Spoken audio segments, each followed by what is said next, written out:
약간 더위가 수그러든 것 같아요. 예, 지난주 수요일날 설교할 때 제가 아유 징글징글해 이거 언제 끝난지 모르겠어요. 수요일날 이러다가 추석 때까지 에어컨 틀겠어요 그랬는데 그걸 또 날씨가 들었는 모양이에요. 그래서 오늘 조금 그리고 참 도대체 지긋지긋하게 이렇게 올여름 더웠는데 너무 더울 때 한참 더울 때 뭐 한참까지 아니고 어제 그저께까지만 해도 이 더위가 안 끝날 것 같더라고요. 이 더위가 안 끝날 것 같아요. 더 기가 막힌 거는요. 몇 달 전에 추웠을 때가 하나도 기억이 안 나요.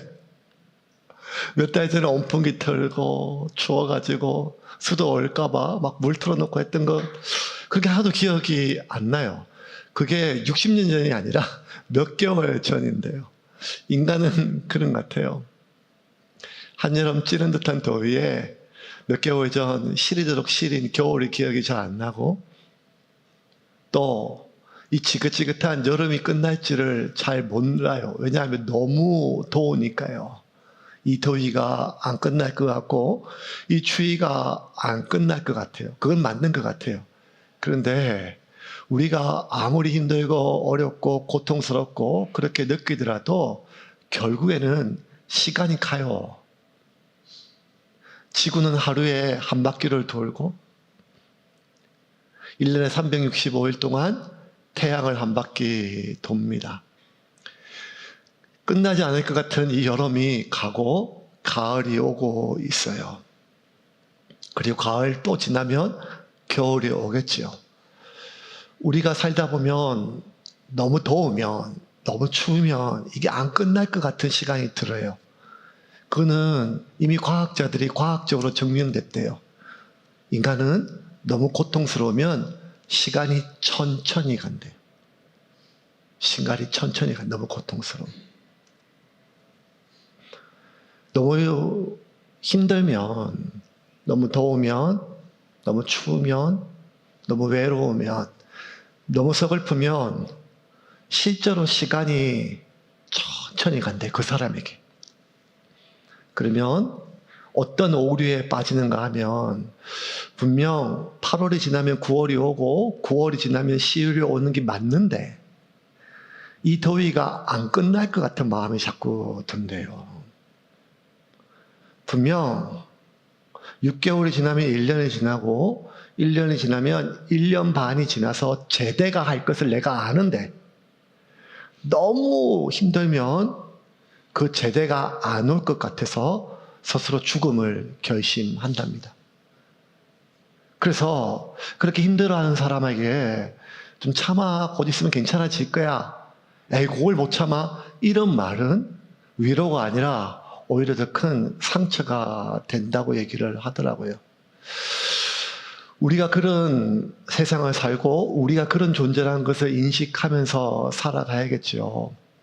그리고 또 하나, 우리가 어떻게 느끼든지 간에 세상은 여전히 9월이 가고 10월이 오며 24시간 해가 지고 해가 뜨고 여름이 가고 가을이 오고 저 우주의 이 모든 만물은 1초의 오차도 없이 하나님의 섭리 가운데 지금도 운행하고 있음을 우리가 깨달을 때 그때 영원히 끝나지 않을 것 같은 이 시간이, 이 더위가, 이 추위가, 이 외로움이, 어쩌면 이 서글픔이 나는 이 시간이 계속 가는 것처럼 여겨지지만 아니요.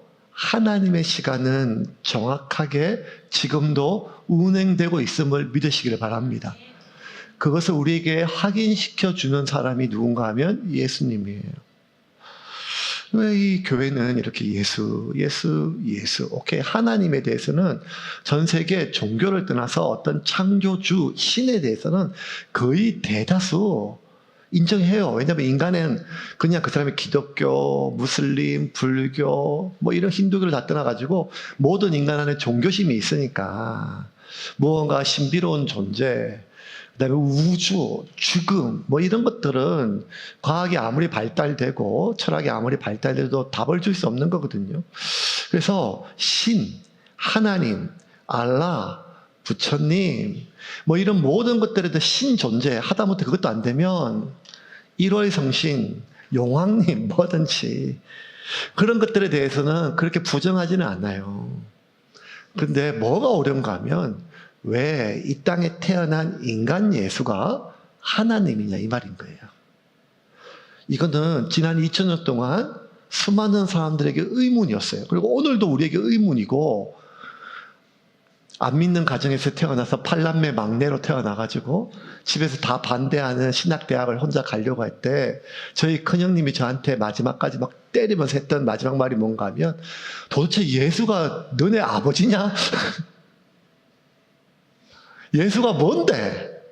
가족도 버리고 형제도 버리고 그 길을 가려고 하냐? 그때 저 질문이 제가 지금도 귀에 생생해요. 예수가 도대체 뭔데? 그런데 제가 그때 주는 그리스도시요 살아계신 하나님의 아들입니다 이래야 되는데 더 맞을까봐 아무 말도 안 했어요. 그때는 너무너무 무서웠거든요.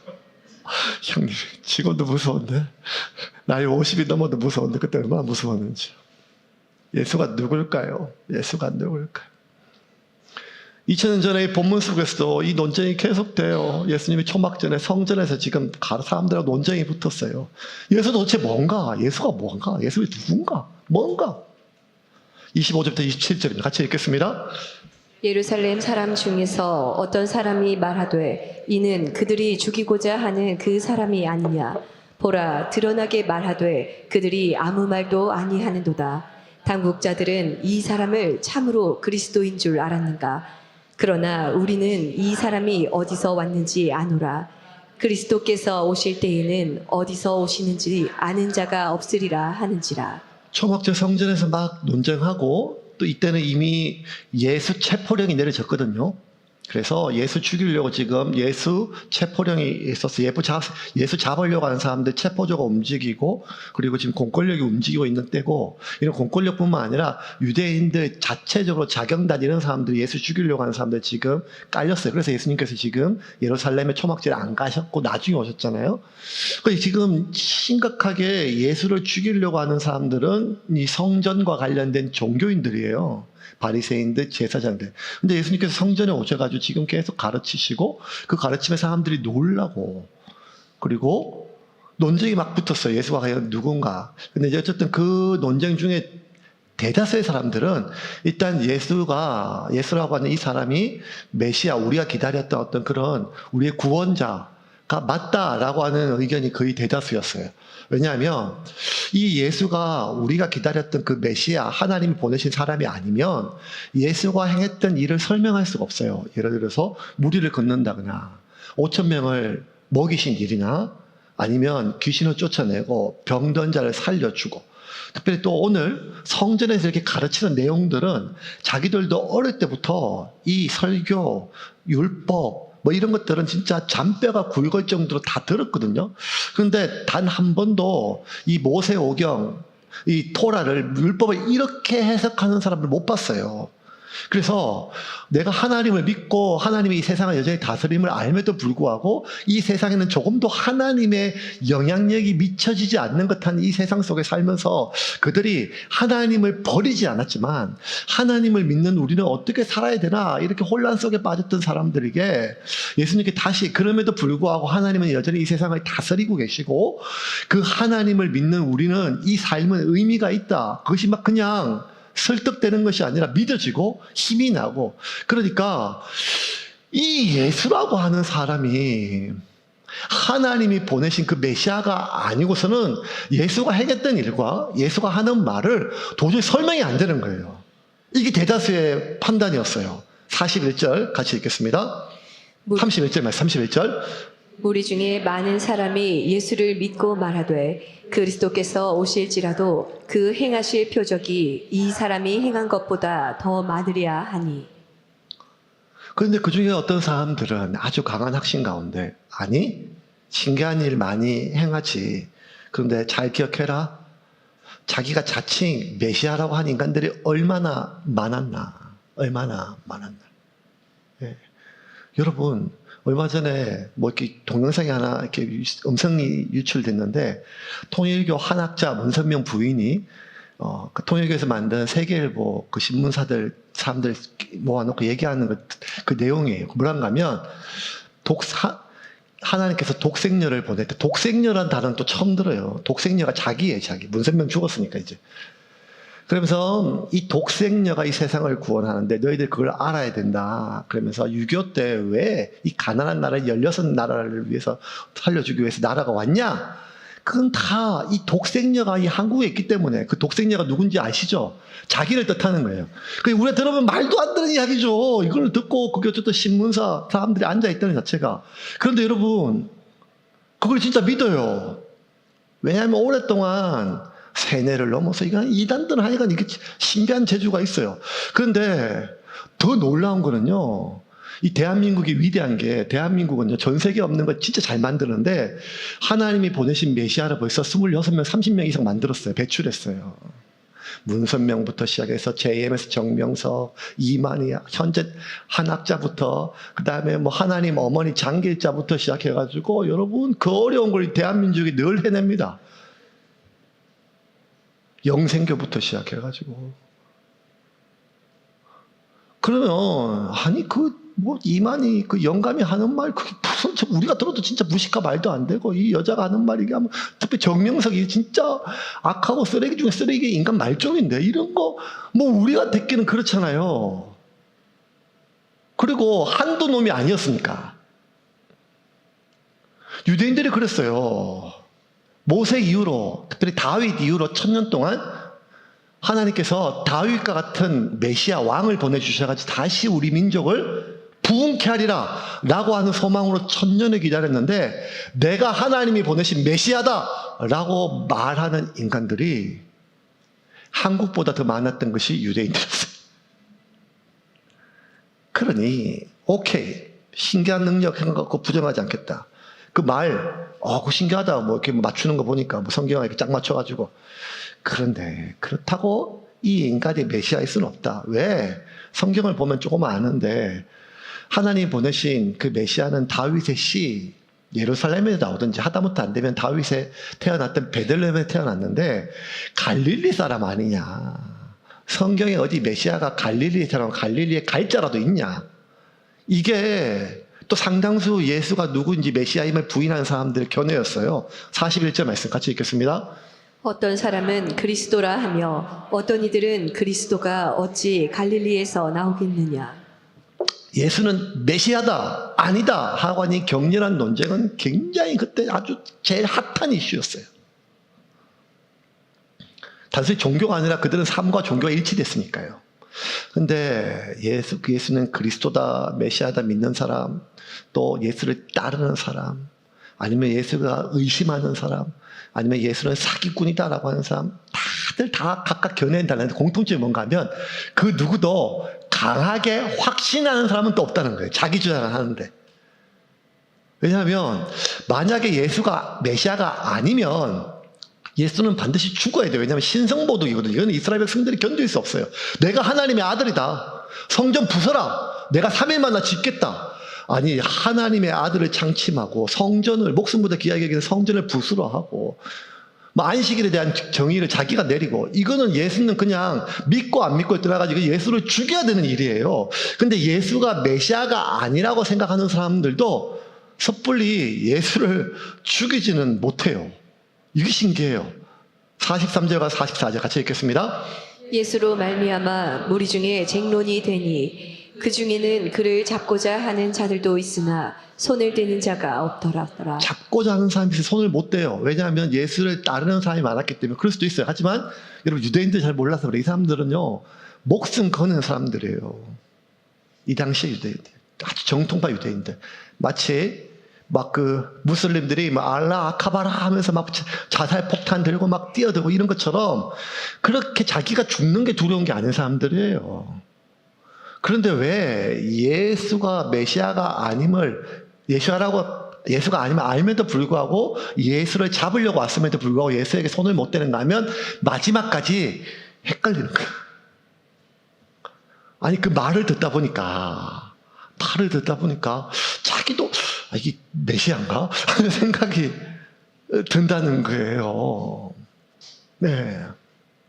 그래서 교회 다니는 아줌마들이 그렇게 오기 싫어하는 남편들 교회 데려오는 모양이에요. 언젠가는 지가 걸려들겠지. 왜냐하면 자꾸 계속 듣다 보면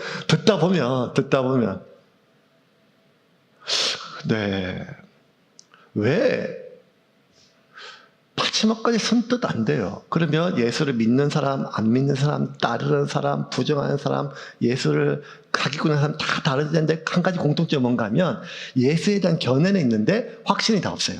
근데 유일하게 복음서 처음부터 끝까지 예수에 대하여 일관된 확신을 가지고 예수에 대한 일관된 태도, 스탠스를 취하는 부류의 사람들이 있었어요. 여기 신기해요. 그게 누군가 하면 바리새인과 대제사장 무리예요. 32절 같이 읽겠습니다. 예수에 대하여 무리가 수군거리는 것이 바리새인들에게 들린지라 대제사장들과 바리새인들이 그를 잡으려고 아랫 사람들을 보내니 이 사람들의 견해는 한 번도 흔들린 적이 없어요. 뭔가 하면 예수 잡아와라. 예수는 사형, 재판을 열어 사형에 죽여야 된다. 예수는 제거해야 될 인물이다. 그것이 하나님을 위해서, 이 백성들을 위해서 반드시 해야 될 일이다. 이거는요, 바리새인들과 대제사장들이 한 번도 이 견해가 틀린 적이 없고, 그리고 결국 이 견해를 끝까지 유지해서 바리새인과 이 서기관들, 제사장들에 의해서 예수님은 십자가에 죽게 돼요. 그러니까 일관된 사람들이죠. 이 사람들 한 번도 흔들린 적이 없어요. 예수를 잡아 죽여야 된다. 근데 여러분, 사실요, 예수가 누구인지 아는 것은 굉장히 좀 어려운 일이에요. 왜냐하면 예수와 3년 동안 동고동락했던 제자들도 예수님이 누군지를 잘 몰랐어요. 그냥 각자 자기가 상상하는 예수는 있었어요. 상상하는 예수. 물론 이런 오류들은 있어요. 결혼하고 나서 내가 당신 이럴 줄은 몰랐어. 내 속았다. 속기는요, 자기가 그냥 혼자 그렇게 생각했죠. 누가 봐도 다 알았어요. 제가 봐도 다 알았어요. 여러분, 진짜 웃기는 얘기 하나 해줄까요? 결혼하고 10년 동안, 아니 20년 동안 저희 집사람이 제가 혀 짧은 걸 몰랐대요. 그래, 그 얘기를 이제 동창들하기도 하니까, 동창들이 언니, 너 그거 몰랐어? 이 친구도 얘기하면서 다 아는데 그때 집사람이 하는 말이 그냥 경상도 사람이라서 발음을 그렇게 하는 줄 알았다고. 여러분, 눈에 뭐가 씌이면 이렇게 이게 무서운 겁니다. 우리가 결혼할 때 이 사람을 다 알아서 결혼하는 게 아니라 이 사람에 대한 기대 때문에 하는 거죠. 우리가 식당 가서 밥 먹을 때 그 맛을 다 알아서가 아니라 그 맛에 대한 기대가 있잖아요.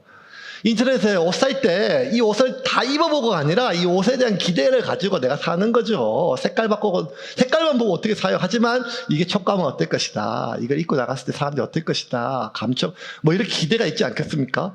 예수님을 위해서 한 달치 카드를 끌건 게 아니라 평생의 삶을 끌었던 사람들, 배와 거물을 버려두고 심지어 가족도 버려두고 예수님을 따랐던, 자신의 전부를 대가 지불했던 사람들조차 예수가 누구인지 잘 몰랐어요. 그러니까 자기가 기대하는 예수만 있었어요. 이거는요, 예수와 30년을 함께 지냈던 예수 형제들도 예수를 잘 몰랐어요. 저 우리 형인데 갑자기 자기가 하나님의 아들이라는 거예요. 그러면 뭐라 부를지 자꾸 헷갈리는 거예요. 형이라 불러야 될지 아니면 랍비라 불러야 할지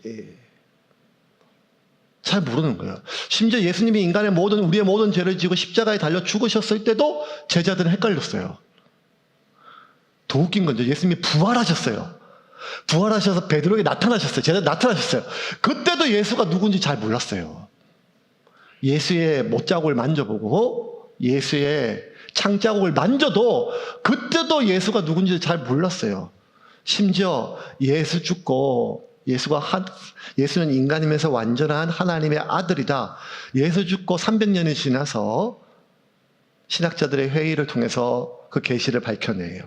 그러니 예수가 누구인지는요, 당연히 바리새인들이 모르는 게 당연하죠. 그러니까 왜 성경에서 예수님께서 그토록 일관되게 바리새인들에 대해서 이들의 위선과 거짓을 공격하고 상한 갈대도 꺾지 아니하시고 꺼져가는 심지도 꺼지 아니하시는 세리와 창기까지 다 품으신 예수님께서 왜 일관되게 바리새인들과 이들의 외식과 거짓에 대해서 공격했는가? 그것은 이들이 예수를 잘 몰라서 그건 아니었던 것 같아요. 왜냐하면 거의 대다수가 예수를 잘 몰랐어요. 그럼 왜 이들은 그토록 예수님에 의해서 공격을 받았는가? 정죄 당했는가? 이유는 한 가지예요. 반대로 예수에 대해서 잘 모르면서 예수를 일관되게 확신했기 때문에. 뭘로? 제거해야 될 대상, 없애야 할 대상. 아니 그러면 바리새인들은 예수가 누구인지 잘 몰랐는데 왜 그렇게 일관되게 없애려고 했을까? 사람이 그거 잘 어렵거든요. 그 약간 뭔가 조금 끔찍한 게 있거든요. 그래서 여러분 뭐 이렇게 저희 동네 어릴 때 팽나무라고 400년 된 나무 있었거든요. 그 나무 있었어요. 그래서 이제 귀신나무라고 1년에 한 번씩 그 제산 지내요. 그렇게 금줄 쳐놓고 막 고사 지내고 그때는 동네 잔치예요. 그러면 그때 제가 한참 중학교 때 예수 믿고 성령 충만할 때라 가지고 밤마다 가가지고 귀신 쫓아낸다고 거기서 주여 떠나가라 뭐 이렇게 했던 그런 적이 있었는데 그러면 그냥 가서 믿음으로 하면 되는데 갈 때 막 간이 콩알콩알만 해가지고 그 귀신 붙을까봐 어떻게 했는가 하면 2,500원 주고 십자가 하나 사가지고 십자가 붙들고 나가라 그랬던 기억이 나요. 차라리 가지를 말지. 왜냐하면 여러분 뭔가 마음속에 내가 모르는 것에 대해서 어떤 힘에 대해서 두려움이 있어 인간은. 자기 어떤 확신이 있어도. 근데 바리새인들이요 예수의 능력을 봤거든요. 예수의 가르침을 봤어요. 그런데도 어떻게 확고하게 예수 죽이고 예수 제거하는 것에 일관된 태도를 가졌을까? 그거는요 예수가 누구인지 확실히 알았기 때문이 아니라 예수가 무언가를 건드려서 그래요. 영린이라고 용의 가장 아픈 비늘을 건드렸죠. 예수님이 건드렸던 이 바리새인들의 영린이 뭐였을까요? 오늘 본문 7장 8절 메시지 버전을 보겠습니다. 같이 읽겠습니다. 세상이 나를 대적하는 것은 내가 세상의 겉모습 뒤에 감춰진 악을 폭로하기 때문이다. 그렇죠. 세상의 겉모습, 특별히 바리새인들의 겉모습에 감춰진 그 악, 거짓, 위선을 예수님께서 폭로하기 때문에 예수님을 죽이려고 했던 것들이 맞아요.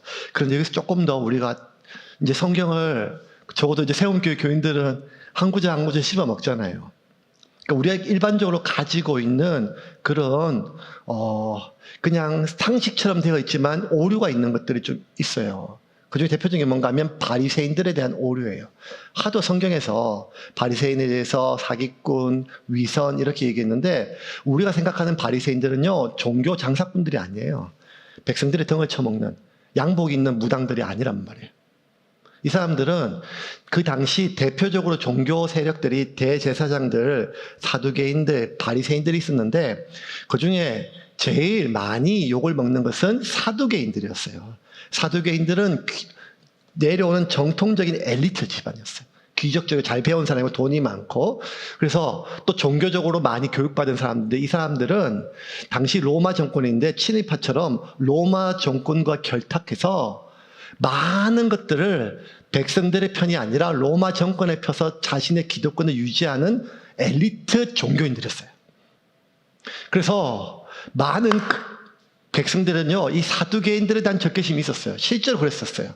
그런데 그나마 이 백성들이 믿고 의지했던 것이 누구였는가 하면 헤롯 왕이나 로마 총독이나 지식계층 사두개인들이 아니라 바리새인들이었어요. 바리새인들은 전통적으로 이들은 율법을 깊이 있게 연구하고 어떻게든지 이 율법이 하나님이 우리를 죄와 하나님의 심판으로부터 우리를 보호해주는 유일한 보호막, 이 율법을 지키고자 했던 사람들이에요.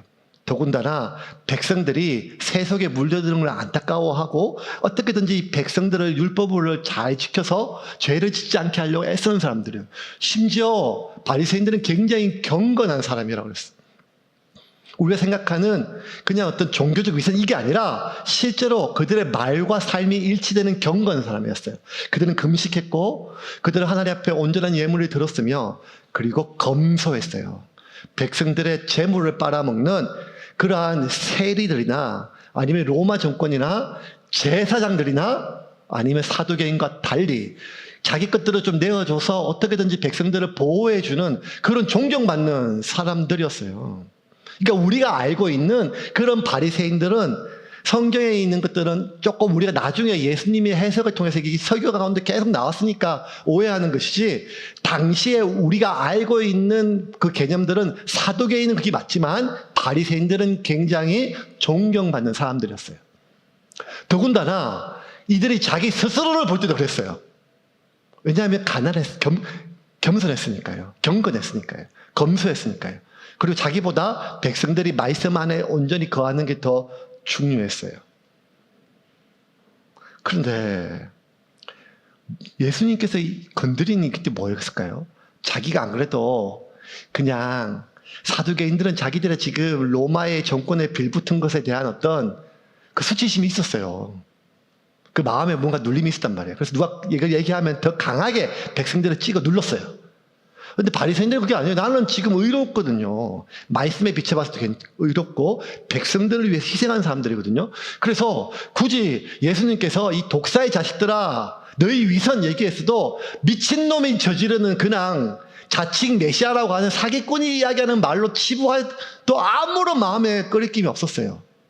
그런데 왜 예수를 그렇게 죽이려고 했을까요?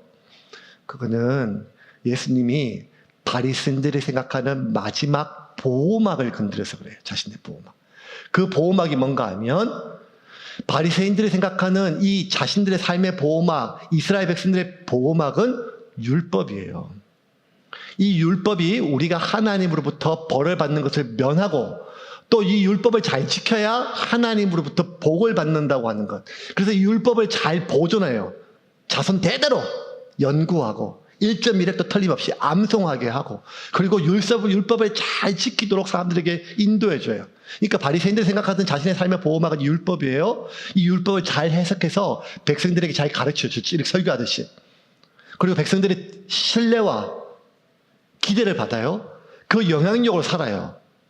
그렇게 많은 재물을 보다가지고 재물의 어떤 영향력이 아니라 이 사람의 삶의 재변은 좀 검소해도, 좀 불편해도, 경건하게 살아도 내가 말씀을 잘 지키고 백성들로부터 이렇게 신뢰받고 있고 백성들을 잘 인도한다고 하는 자기 효능감이 바리새인들에 있어서 자신의 보호막인데, 이거를 예수님이 건드렸어요. 뭘로? 율법을 건드렸어요. 율법은 바리새인들이 해석할 수 있어요. 민초들은 잘 모르거든요. 이 율법을 대대로 조상 대대로 연구하고 묵상했기 때문에, 여러분 지금도 이스라엘 가면 정통 유대교인들, 까만 모자 쓰고 기민머리 한 사람들, 남자들이 뭐 하는가 하면 이 정통 유대교인들의 최고 똑똑한 사람들은 죽을 때까지 율법만 연구해요. 그러면 뭐 어떻게 먹고 사는가 하면 제일 예쁘고 능력 많고 그리고 아주 똑똑한 여자들이 이 정통 유대교인들의 율법 연구하는 사람과 결혼해요. 죽을 때까지 자기가 돈 벌어가지고 남편이 율법 연구하는 것을 밀어줘요. 그걸 최고 영광으로 여겨요. 정통 기독교, 그 유대인들이. 그러니까 이 사람들은 어떻게든지 율법이에요, 율법. 자기들이 해석해야 돼요. 그런데 예수님이 그걸 건드렸어요. 성전을 허물어라. 내가 3일 만에 짓겠다. 안식일은 하나님을 위해 있는 것이 아니라 사람을 위해 있는 것이다. 너희들이 안식일 날 할례 행하는 것은 네가 괜찮다고, 전 사람이 평생도록 병들었던 사람을 고치는 것에 대해서는 왜 문제가 되느냐. 이런 많은 것들이 자신들의 보호막, 자신들의 삶의 기반, 특별히 무엇보다 하면 자신들의 삶의 기반이었던 백성들의 지지가 흔들리는 거예요. 물론 여러분, 예수님께서 이 보호막을 걷어냈을 때 바리새인들의 위선도 있었어요. 마태복음 23장 27절 28절입니다. 같이 읽겠습니다. 화 있을진저 외식하는 서기관들과 바리새인들이여, 회칠한 무덤 같으니 겉으로는 아름답게 보이나 그 안에는 죽은 사람의 뼈와 모든 더러운 것이 가득하도다. 이와 같이 너희도 겉으로는 사람에게 옳게 보이되 안으로는 외식과 불법이 가득하도다. 자, 회칠한 무덤, 여러분 알죠? 송장에 썩는데 시체가 썩는 제일 고약한데 밖에는 회칠을, 석고를 하얗게 발라서 예쁘게 꾸며서 겉과 속이 다름에 대해서 예수님 말씀이지만, 이것도 조금 우리가 오해하는 게 뭔가 하면, 여러분 이게 바리새인들이 그렇게 무덤을 회칠하게 해요. 백성들 가르쳐요. 이거는 무덤을 이쁘게 꾸미기 위함이라 반대예요. 유대인들은 레위기 율법에 의하면 시체를 만지면 부정해지거든요. 부정한 사람은 제사를 지낼 수가 없어요. 그래서 시체를 만지지 못하게 하기 위해서 시체 옆에도 못 가게 하고, 무덤은 시체가 있는 곳이니까, 그 무덤은 부정한 것이니까 내가 부지불식 중에 무덤을 만지거나 터치해주면 부정해지니까, 그 여기에 무덤이 있는 것을 확인시키기 위해서, 무덤이 오래되면 우리 한국도 봉분이 있지만 막 허물어지고 뭐 잡혀있고 이러면 잘 모르잖아요. 그런 것처럼 여기가 무덤이 있어, 조심하시오 라고 1년에 한두 번씩 무덤에 회치를 하게 해요. 이게 이제 유대인들의 관습이고 바리새인들이 그렇게 가르쳐요. 근데 그럼에도 불구하고 예수님이 얘기하는 건 뭔가 하면, 바리새인들이 너희들 속은 썩어 문드러지고 있는데 겉만 이렇게 하는 것 너희들의 위선, 그거 너희들 그 위험하다 얘기하는 거죠. 그런데 여러분, 여기서 핵심이 있었어요. 예수님은 이 바리새인들이 백성들이나 제자들이나 아니면 어떤 다른 민초들보다 더 위선적이고 가식적이었기 때문에 이들의 위선을 폭로하기 위해서 이렇게 말씀하신 게 아니었어요. 예수님이 보실 때 바리새인들이나 종교인들이나 제자들이나 심지어 지금 예수님의 말씀을 듣고 있는 가난한 민초들이나 모든 인간이 다 속이 썩어 문드러지는 시체 같은 악하고, 그들의 의도가 악하면 똑같다는 거예요. 그래서 마태복음 5장 20절 산상수훈에서 예수님께서 이렇게 말씀하세요. 5장 20절입니다. 내가 너희에게 이르노니 너희 의가 서기관과 바리새인보다 더 낫지 못하면 결코 천국에 들어가지 못하리라. 이 말은 너희가 이 바리새인보다 의가 나아야 된다 이 말이 아니라 너희 다 똑같다는 거예요.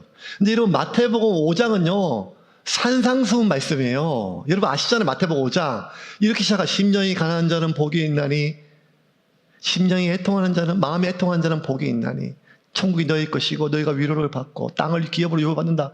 그러니까 심령이 가난한 자, 민초들, 로마의 압제 아래, 종교인들의 핍박 아래, 그리고 그 율법 사람들의, 그 바리새인들의 율법 아래 있는 너희 수고하고 무거운 짐진 자들아, 마음이 가난한 자 복이 있다. 천국이 너희 것이다. 종교인들 것이 아니다. 애통하는 자 복이 있다. 너희가 위로를 받을 것이다. 핍박을 받는 자 하나님의 아들로 이끌을 받을 것이다. 많은 위로를 줬잖아요. 근데 그 말씀을 하시면서 지금 마태복음 5장 20절 이렇게 얘기해요.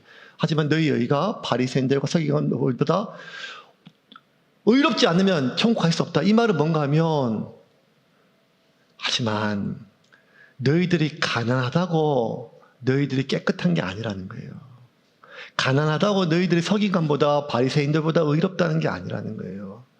너희가 애통하다고 핍박받는다고 너희를 핍박하는 자들보다 너희가 더 선한 게 아니라는 거예요. 예수님은 진리를 우리에게 정확하게 말씀하시는데, 핍박을 하는 자보다 핍박을 받는 자가 더 보호받아야 될 것은 맞지만, 핍박을 받는 자가 핍박하는 자보다 더 의롭다는 건 아니에요. 가난한 자들이 부자들에 비해서 보호받는 것은 마땅하지만 가난한 자들이 부자보다 더 의롭다는 것도 아니에요. 예수님은 늘 동일하게 말씀하세요. 인간은 그 속이, 마음의 의도까지 다 부패하고 썩었다는 거예요. 하나님이 인간 만드신 것을 후회할 정도로. 그것은 위선으로 가득 차 있는 저 바리새인들이나 나를 믿고 따라왔던, 자신의 삶을 버렸던 제자들이나, 심지어 지금 이 산에서 배가 고프면서도 이 설교를 듣고 있는 너희들이나, 아니면 2000년이 지나 2025년 9월의 어느 날 이 신호동 여기에서 이 설교를 듣는 저와 여러분 모두나 다 똑같이 우리는 바리새인과 같이 속이 썩어 문드러지는 인간의 존재가 그렇다는 거예요. 우리의 의도가. 그러면 왜 예수님께서 유독 세리도 있고 창기도 있고 제자들도 있고 민초들도 있고 로마 군병도 있는데 왜 유독 바리새인들에 대해서 그렇게 그들을 정죄하시고, 이 독사의 자식들아 막말을 하시고, 이 회칠한 무덤아, 이 위선자야 라고 그들의 위선만 그렇게 깨부시려고 하셨을까? 오히려 창기들이 왔을 때 품으셨거든요. 세리가 왔을 때, 죄질로 보면 세리들이 제일 나쁜 놈이거든요. 근데 그들을 품으셨어요. 근데 왜 유독 이 바리새인들에 대해서 그렇게 공격하셨을까? 예수님은 바리새인을 공격한 게 아니라 바리새인의 보호막을 공격한 거예요. 그들이 자신의 삶을 지켜준다고 생각하는 율법, 이 율법을 내가 해석하고 이 율법의 해석이 돼서 이 율법을 내가 지켰으면 내가 의롭기 때문에 백성들을 받는 지지, 영향력, 이것이 우리가 결국 이 세상을 살아가는 힘이고 그 힘으로 우리가 이 세상을 지탱한다라고 하는 자신의 방어막, 그 방어막이 사실은 하나님의 은혜가 자기를 위해서 부어주시는데 그 은혜를 다 차단하는 차단막이었다는 거예요. 10년이 가난한 민초들은 이런 방어막 자체가 없었어요. 왜냐하면 자신들은 바리새인들보다 그렇게 율법을 잘 못 지켰거든요. 경건하지 못했어요. 세속적이었어요. 돈거리고 풍악을 울려라 하고 즐기고 그래서 죄책감이 있었거든요. 그들은 서기관들보다 말씀을 잘 몰랐어요. 아니, 말씀 잘 몰라. 그런 것들은 서기관 아는 사람, 목사님들이 하는 거지. 그래서 그들은 자기가 무언가로부터 지금 보호받고 있다는 그런 의식 자체가 없었어요. 자기는 여전히 죄인의 마음이 있었어요. 이러다 하나님 벌 받지. 이러다 하나님 벌 받지. 그런데 바리새인은 그게 아니었었어요. 하나님, 제가 저 세리와 같지 않음을 감사합니다. 진심이었어, 진심. 뻔뻔함이 아니라. 그런데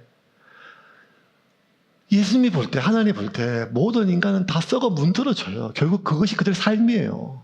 이 썩어 문드러진 그 사람의 죄성, 본성, 이거를 해결하지 않으면 인간은 결국 아무리 이렇게 잘 살아 보이고 지금 교회에 와서 화장하고 양복 입고 교회 와서 할렐루야 찬양하는 것처럼 보이지만 가족과 대반목하고 내가 내 인생이 공허하고 또 남들에게 아무도 알 수 없는 지난 일주일 동안 나만 아는 그 더러운 정욕 속에 내가 있었고 뭐 이런 것들 속에서 죄책감, 수치심,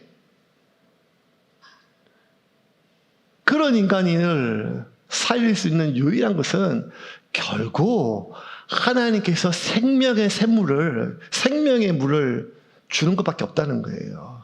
그거를 하나님께서 시각적으로 에스겔 선지자를 통해 가지고 에스겔 47장에 성전에서 나온 물이 무릎을 적시고 강을 이루어서 이 물이 닿는 데마다 죽은 나무가 살리고 썩었던 생명체가 살아나고 모든 생명이 살아난다는 시각적 설명이 에스겔 47장이에요. 그게 뭔가 하면 결국 너희들 살리는 것이 생명수가예요. 생명수라는 거예요. 8절 9절 같이 읽겠습니다. 그가 내게 이르시되 이 물이 동쪽으로 향하여 흘러 아라바로 내려가서 바다에 이르리니 이 흘러내리는 물로 그 바다의 물이 되살아나리라. 이 강물이 이르는 곳마다 번성하는 모든 생물이 살고 또 고기가 심히 많으리니 이 물이 흘러 들어가므로 바닷물이 되살아나겠고 이 강이 이르는 각 처에 모든 것이 살 것이며 죽었든 되살아나고 번성하고 이거를 성경에서 뭐라고 하면 부흥이라고 해요. 되살아나고 번성하는 것. 우리가 구원받았음을 믿고 살아가는 것을 넘어서 우리가 새롭게 변화되었음을 경험하고 사는 거예요. 내 삶 가운데. 그런데 그러한 삶은 무엇으로 이루어지는가 하면 이 생명수가 흘러올 때예요. 그리고 생명수는 우리가 다 아는 것처럼 예수 그리스도를 통하여 우리에게 부어주신 성령이에요. 그래서 오늘 본문에서 예수님께서 이렇게 얘기해요.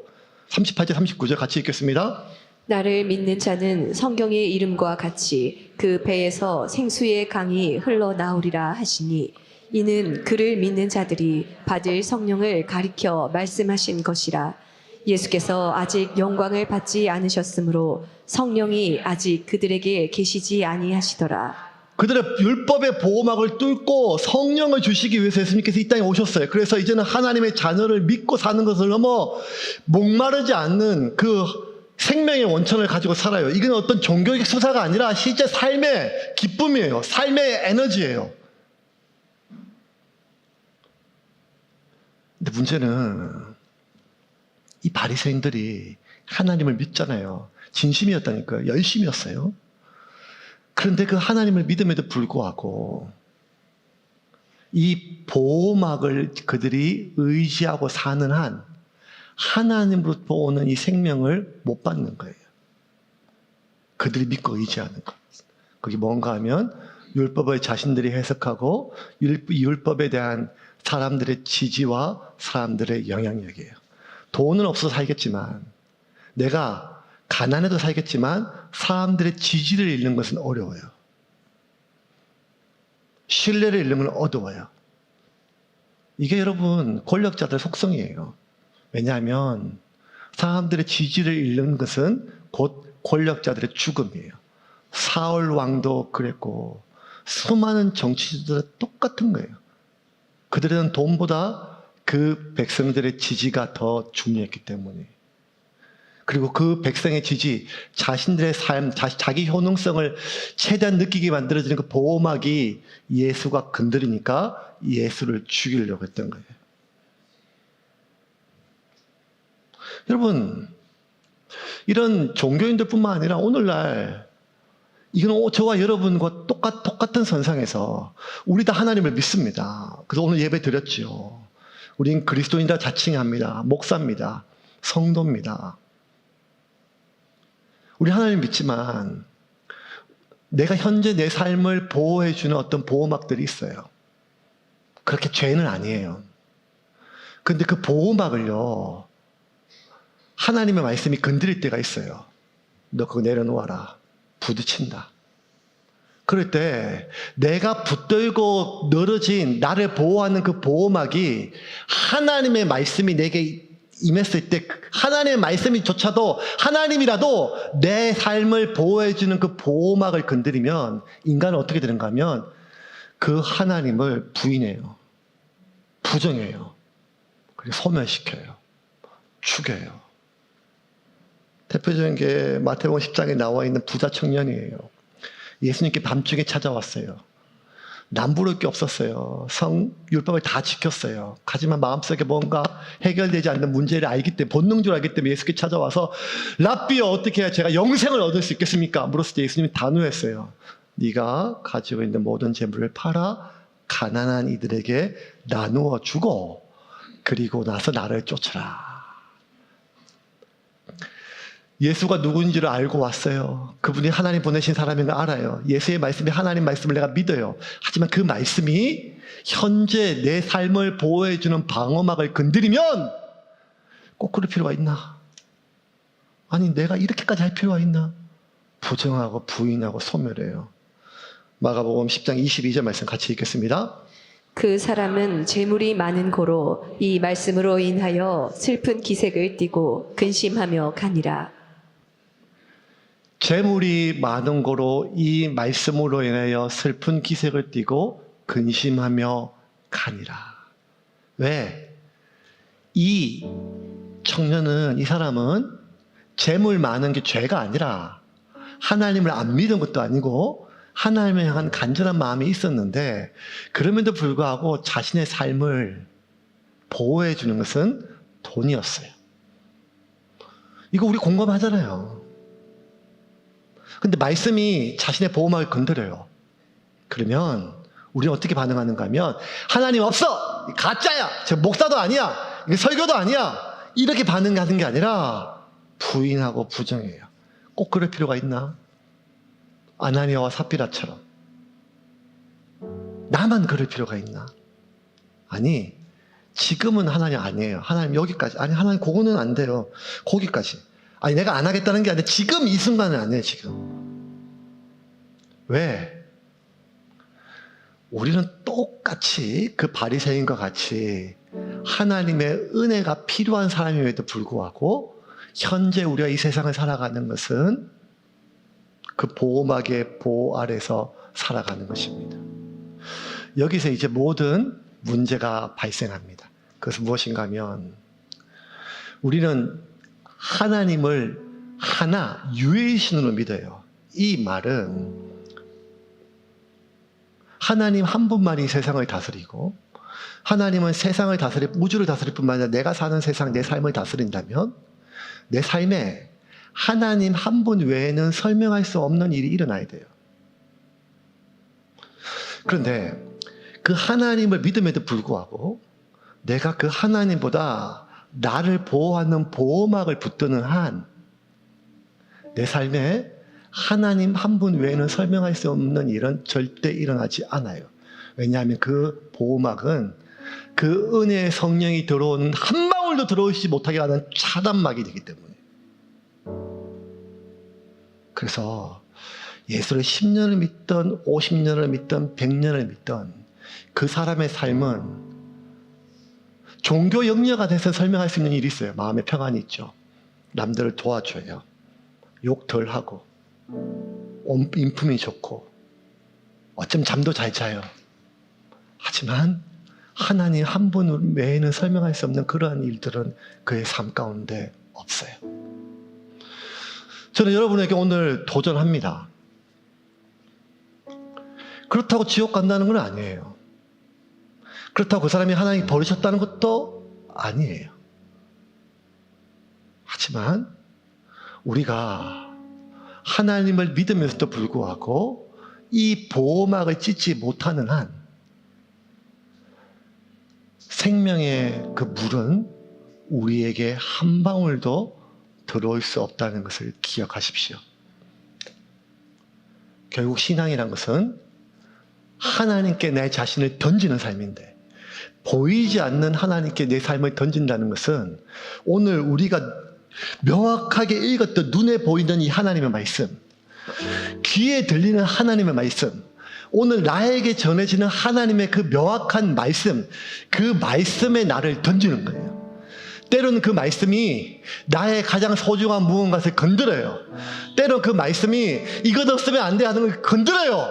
하지만 그럼에도 불구하고 그 보호막을 찢고 하나님 말씀에, 그게 내게 어떤 손해가 있다 할지라도, 내게 어떤 피해가 있다 할지라도 그것이 하나님의 말씀이라면 부정하거나 부인하지 않고 순종할 때 하나님 한 분 외에는 설명할 수 없는 일이 우리 가운데 일어날 줄을 믿으시길 바랍니다. 이 마지막 기로에 저와 여러분이 서 있습니다. 쉽지 않은 말씀입니다.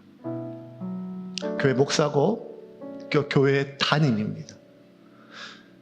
이 세상 속에 교회를 담임하고 교회를 어쩌면 운영하기 때문에 담임 목사로서 생각하는 교회의 어떤 보호막이 있습니다.